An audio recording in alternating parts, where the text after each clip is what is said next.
السلام علیکم ورحمۃ اللہ وبرکاتہ۔ محترم ناظرین کرام، دنیا بھر کے مسلمان کعبہ شریف اور مسجد حرام سے والہانہ عقیدت رکھتے ہیں۔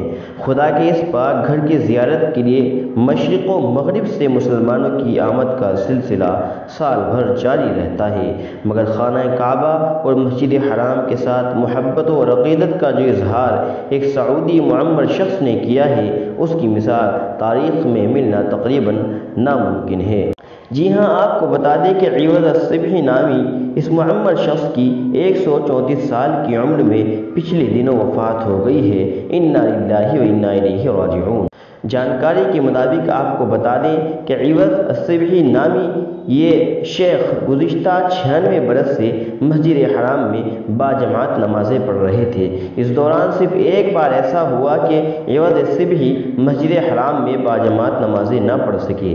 یہ اس وقت کی بات ہے جب 1979 میں حرم شریف پر باغیوں کا قبضہ ہو گیا تھا۔ اس دوران چند روز تک حرم شریف میں نماز باجماعت کا اہتمام ہی نہیں ہو سکا تھا۔ اس کے علاوہ عوض الصبحی نے کبھی حرم شریف کی باجماعت نماز ترک نہیں کی۔ آپ کو بتا دیں کہ مسجد حرام میں ایک نماز کا جو ثواب ملتا ہے وہ 1,00,000 نمازوں کے برابر ہے۔ نیکیوں کے شوقین اس بزرگ نے کتنا اجر و ثواب کمایا ہے، اس کا تصور بھی نہیں کیا جا سکتا۔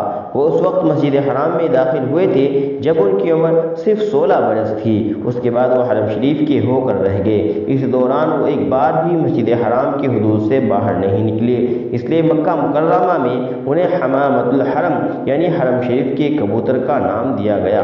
عوض الصبحی گزشتہ 110 برس سے مسجد حرام میں مقیم تھے۔ اس دوران وہ صرف ایک بار بیمار ہوئے اور انہیں ہسپتال لے جایا گیا، جس کی وجہ سے وہ مسجد حرام کی چند نمازوں سے محروم ہو گئے۔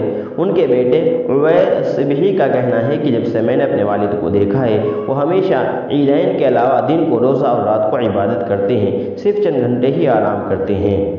حرم شریف میں اس طویل قیام کے دوران عوض الصبحی نے تمام حالات و واقعات اپنی آنکھوں سے دیکھے ہیں۔ وہ بتاتے ہیں کہ سب سے بڑا سانحہ وہی تھا جب 1979 کے آخری دنوں میں کچھ باغیوں نے مسجد حرام پر قبضہ کر لیا تھا۔ اس دوران تقریباً 500 حجاج کرام شہید ہو گئے تھے۔ پھر فوج کے کمانڈوز نے آپریشن کر کے تمام باغیوں کو گرفتار کر لیا تھا اور بعد میں انہیں پھانسی دے دی گئی تھی۔ دعا کریں کہ اللہ تبارک و تعالی ان بزرگ شیخ کی مغفرت فرمائے اور ان کے درجات کو بلند فرمائے، اور اللہ تبارک و تعالی کی برکت سے ہماری بھی مغفرت کے فیصلے فرمائے۔ آمین۔